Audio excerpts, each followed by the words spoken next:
बहुत सत्संग है। मैं बता नहीं सकती कैसे गुरु जी ने मेरे को अपने साथ जोड़ा। मतलब जोड़ने से पहले उन्होंने मेरे साथ करिश्मे करे। मेरी आदत है, मैं रात को ना भजन सुन के सोती थी। तो ऐसे ही गुरु जी का भजन आ गया। मतलब हर किसी के सुनती थी, राधा स्वामियों के, सबके, जिसका अच्छा लगता था मेरे को। तो एक बार ना ऐसे गुरु जी का भजन आ गया, उसमें एक सत्संग हुआ कि भाई ऐसे गुरु जी ने मेरा कैंसर ठीक करा, ये वो। उसी दिन की बात है, मेरे घुटने ना चलते नहीं थे, मैं उठ नहीं पा रही थी, दीवार पकड़ पकड़ के जाती थी। हस्बैंड पकड़ के मेरे को बाथरूम वगैरह ले जाते थे। तो मैंने ऐसे ही मतलब मजाक में ही बोल दिया, मैं अल्लाह लोग देते कैंसर ठीक कर रहे हैं, मेरे तो गोडे ही नहीं चलते। आप मानेंगे संगत जी, सुबह मैं अपने आप उठी, टॉयलेट गई, फ्रेश हुई, वापिस आ गई। मैंने अपने अंकल को बोला कि मैं तो अपने आप चल के गई हूँ। तो वो कहने लगे चल। मैं चली तो कहते हाँ। मैंने कहा पर ऐसे मैं रात को रो के सोई थी। तो ऐसे ऐसे मैंने बोला था, तो फिर भूल गए कि क्या मेरे साथ किसने करिश्मा करा, किसने नहीं करा। थोड़े दिन बाद हम किराए के मकान में ही रहते थे। 28 साल से मैं किराए पे रह रही थी। तो मैं ना लीज पे मकान देख रही थी कि चलो भाई किराया नहीं देना पड़ेगा। तो एक डीलर अंकल है, भूटानी अंकल, जो गुरु जी के सेवक हैं, वो उनकी दुकान पे मैं गई। तो उससे पहले ना जिस किसी दुकान पे जाऊं मेरे को गुरु जी का स्वरूप दिखे। तो मैं कहूँ ए पता नहीं केड़ा हीरो है, ए भाई जिथे जाओ ऐदी फोटो। मतलब पता ही नहीं था गुरु जी भी कोई हैं। तो उनसे ऐसे मैं कह रही थी मेरे को कोई लीज का मकान ले दो। तो कहने लगे कि अच्छा ले देते हैं। हमने पैसे का जुगाड़ करा, गए तो वो कहने लगे नहीं वो मकान नहीं अच्छा, इसलिए वो मकान ना लो।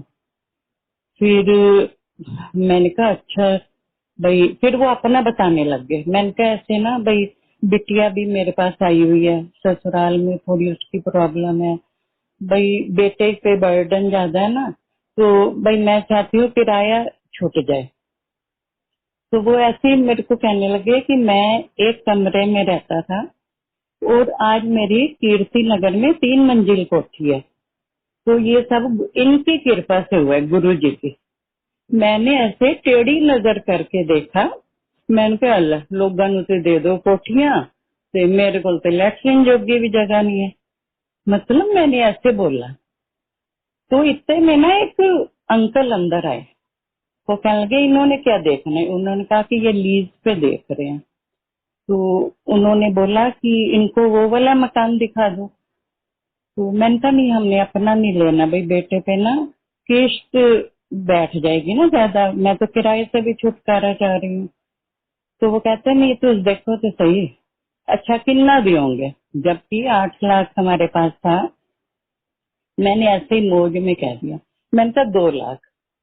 32 लाख का मकान था, 2 बेडरूम, 2 BKH मतलब। तो फ्लोर था एक। तो वो कहते चलो ठीक है जी 30 लाख का लोन करवा देते हैं। मैंने कहा 30 लाख का लोन। मैंने बेटे से बात करी, कह रहे माँ पहले मकान देख लो आप। हमने मकान देखा, मकान बहुत अच्छा, ऐसे दिल करे कि मतलब यही ले लो। तो मैंने बेटे को बोला भाई अंदर एंटर करते ही ना वाइब्रेशन बहुत अच्छी आई है, तो भाई चलो करते हैं जुगाड़। मेरे को नहीं पता कहाँ से हमने 2 लाख उनको दिया, बाकी सारा उन्होंने लोन वोन करा के 28,000 की किस्त बना दी। अच्छा मकान में शिफ्ट हो गए। फिर भूल गए कि किसकी कृपा से ये सब हुआ। 3 महीने बाद क्या हुआ, बेटे की सैलरी बढ़नी थी। तो मैंने ऐसे ही कहा। फिर एक दिन गुरुजी का सत्संग सुन रही थी।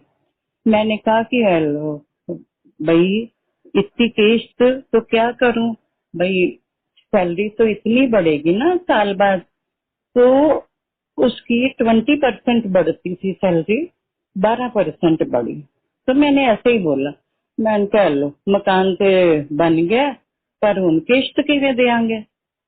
तो मैंने उसको बोला बेटे को, मैंने कहा चल अगले दिन ना जाके तो बात करना कि 20% बढ़नी थी, 12% बढ़ी है। तो उन्होंने क्या करा, 20% और बढ़ा दी।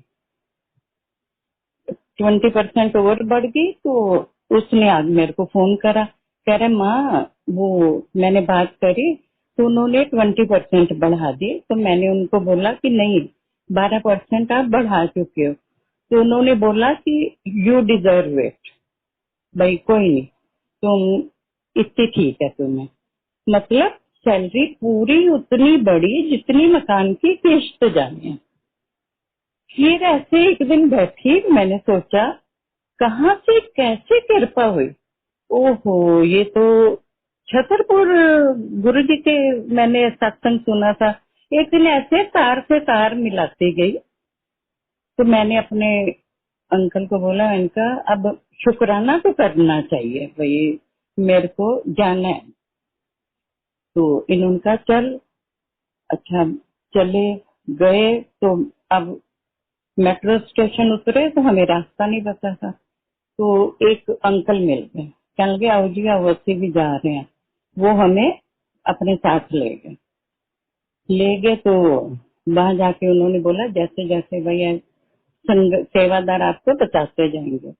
मतलब मेन हॉल में जाके ऐसे लगा वाकई स्वर्ग के अंदर आ गई। और वो दिन गया, ये दिन आया। मतलब गुरु जी ने बहुत कृपा करी है मेरे पे।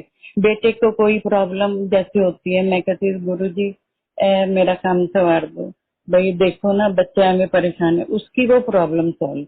वो फिर मेरे को फोन करे, माँ हो गया काम। एक बार तो इतना परेशान, कहता है मैं ना आज रिजाइन दे दूंगा। तो मैंने ऐसे ही गुरु जी के आगे खड़ी हुई।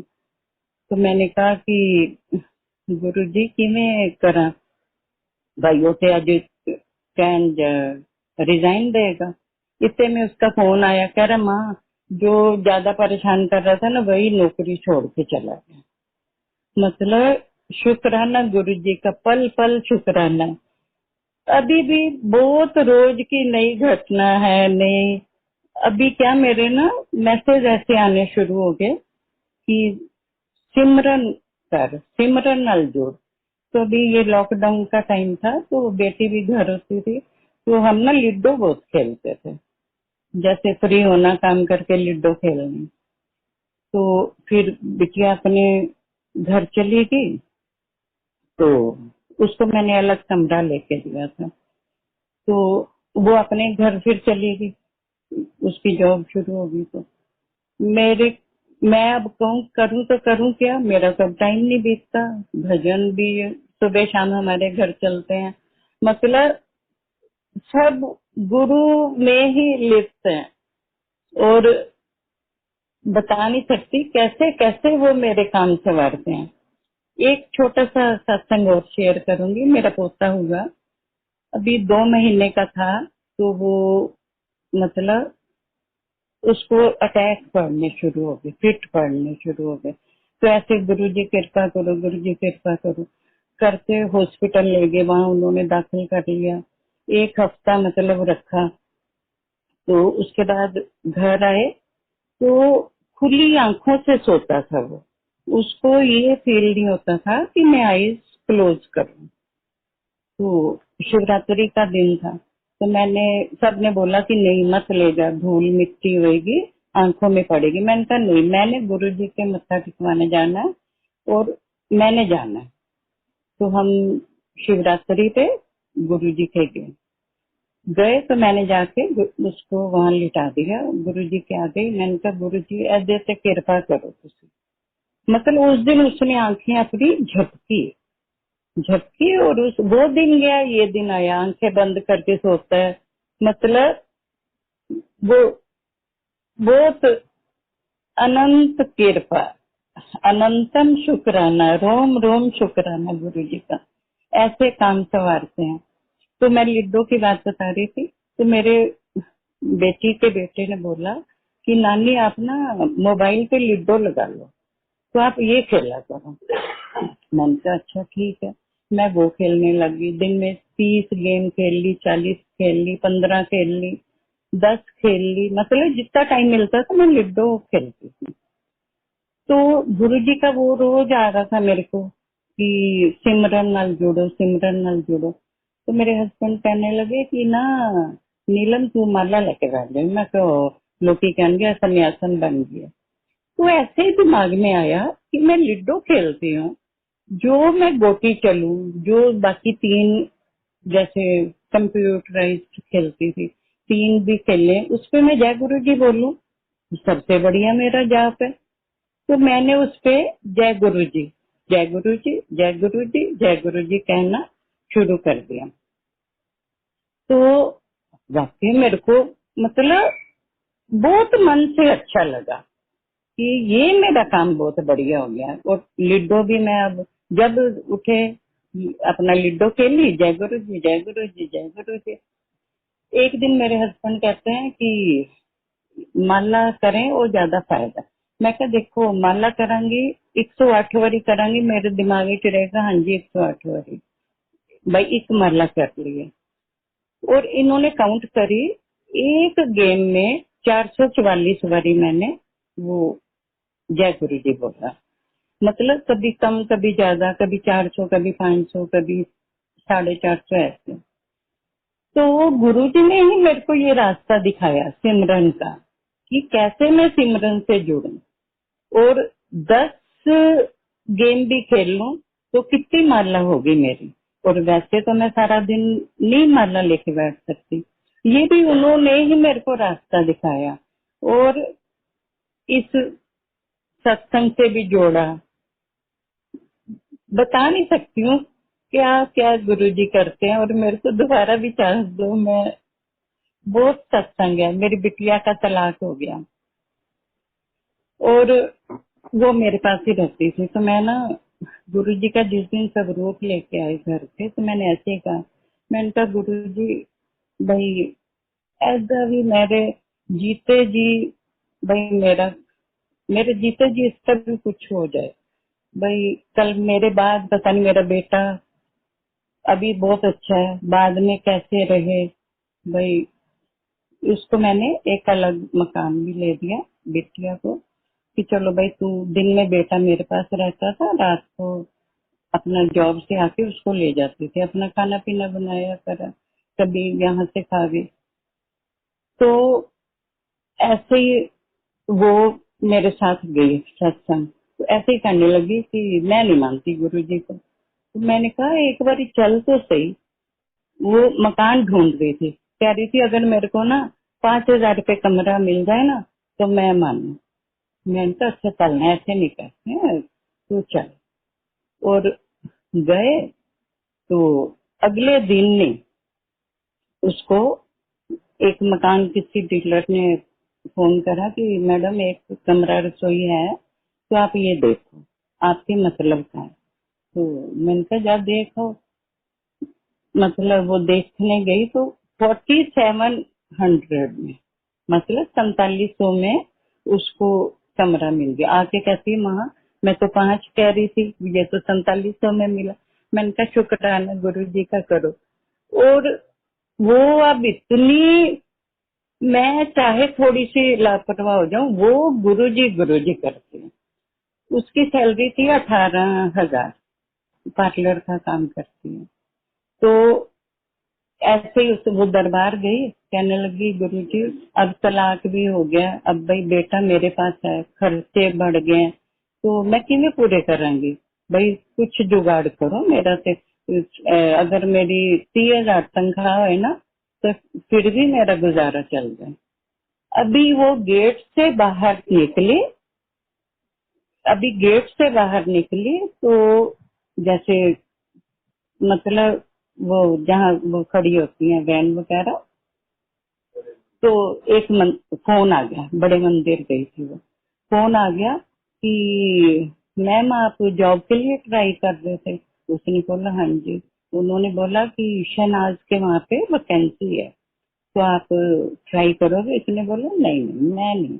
मैं तो ऐसे भाई छोटे पार्लर पे मैनेजर हूँ, इतने बड़े पे मैं नहीं कर सकती। उसने बोला एक बार ट्राई कर लो, नहीं करोगे तो नहीं करना। इसकी शनाज के साथ मीटिंग हुई और मीटिंग में उसने बोला कितनी सैलरी लोगे, इसके मुंह से निकला 30,000। और वो कहती डन। मतलब आज मेरी बेटी 30,000 ले रही है और इतनी खुश है, इतने अच्छे से। नहीं तो मेरा बेटा हेल्प करता था खर्चा चलाने में थोड़ा, पर अब वो अपने बलबूते पे अपना बच्चा पढ़ा रही है, लिखा रही है, गुरु जी की कृपा।